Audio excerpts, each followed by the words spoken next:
विभिन्न विकास मूलक परियोजनाओं को लेकर सोमवार को सिलीगुड़ी महकमा परिषद में एक महत्वपूर्ण बैठक का आयोजन किया गया। इस बैठक में सिलीगुड़ी के मेयर गौतम देव, सिलीगुड़ी महकमा परिषद के सभाधिपति अरुण घोष, महकमा परिषद के अंतर्गत विभिन्न इलाके के प्रधान व उप प्रधान उपस्थित थे। इस बैठक में सिलीगुड़ी महकमा इलाके में चल रहे विकास मूलक कार्य, हाल फिलहाल में संपन्न हुए योजनाओं तथा भविष्य में होने वाले परियोजनाओं को लेकर चर्चा की गई। इस सभा का मुख्य उद्देश्य कौन कौन से कार्य अधूरे हैं तथा आने वाले दिनों में योजनाबद्ध तरीके से कार्यों को संपन्न किया जाए, इसका निर्धारण करना था।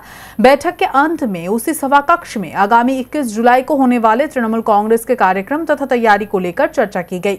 इस अवसर पर सिलीगुड़ी समतल के तृणमूल जिला अध्यक्ष पापिया घोष, चेयरमैन संजय टिवरेवाल, पार्टी प्रवक्ता वेदव्रत दत्त तथा ऑल इंडिया तृणमूल कांग्रेस के राज्य सचिव आलोक चक्रवर्ती सहित अन्य नेतृत्व उपस्थित थे। 2.5 বছর পর অনাস্থা আনার সুযোগ থাকে।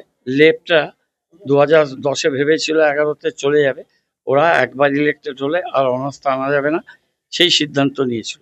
সেই আইনটাকে অ্যামেন্ড করে 2.5 বছর করা হয়েছে, কেননা না হলে দলত্যাগ বিরোধী বিলটাকে অগ্রাহ্য করা হয়।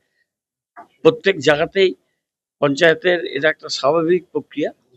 2.5 বছর হলে বা যদি 2 বছর টাইম থাকে, তারপর কিছু কিছু জায়গায় পক্ষে বিপক্ষে মত আলোচনা হয়। গণতান্ত্রিক দল, আমাদের দলে এখানে আলোচনা হচ্ছে, খুব স্ট্রিক্ট ডিসিপ্লিন নিয়ে হবে। দলের সিম্বলে সবাই জিতেছে, সুতরাং দল যেখানে মনে করবে দল সেখানে সেইভাবে সিদ্ধান্ত নেবে। আজকে তো একটা ব্যাপার হচ্ছে কি, তার সবাই এসছে।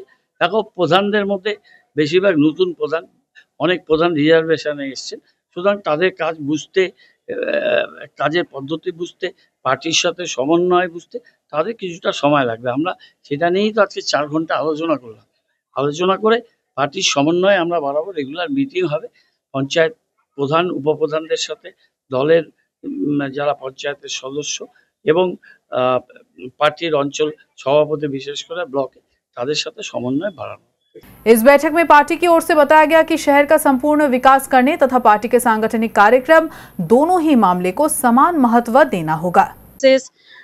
इच्छे এটা যে চলছে, এটা কিন্তু আমাদের বুঝতে হবে কারা করছে। এটা শুধু আমরা উপরে দেখলে হবে না। আমরা যখন এটা নিয়ে ভালো করে দেখলাম, তখন কিন্তু বোঝা গেল, সেটা আমরা যদিও জানি, এই যে বিরোধী দলগুলো যারা রয়েছে, যাদের জিততে পারেনি, যারা মানুষের গণতান্ত্রিক যে ভোটের প্রয়োগ তাতে তারা মান্যতা পায়নি, আজকে যেই না 2.5 বছর হয়ে গেছে, তারা কিন্তু একে অপরকে উস্কে দেওয়ার চেষ্টা করছে, ভাবছে যে নিজেদের মধ্যে একটা ঝামেলা লাগিয়ে দিই এবং তারা ওই চেয়ারটাতে বসতে চাইছে ঘুরপথে। কিন্তু এটা সম্ভব হবে না, কারণ আমরা দল কিন্তু যথেষ্ট বিচক্ষণতার সাথে এই বিষয়টা আমরা ধরে ফেলেছি এবং প্রত্যেকটা প্রধান উপপ্রধান এটা নিয়ে সচেতন রয়েছে। আর এই যে বিজেপির যে প্ররোচনা, সেটাতে কিন্তু তারা দেবে না। বিজেপি, সিপিএম, কংগ্রেস, তাদের একটাই কাজ, তারা জানে আর কোনোভাবে তারা পরের বারও নির্বাচন হলে তারা তো আসতে পারবে না। তারা জানে এইভাবে যদি ডিস্টার্ব করা যায়, যদি কোনোভাবে এই সুযোগ নিয়ে যদি চেয়ারে বসা যায়, সেটাই তারা চেষ্টা করছে।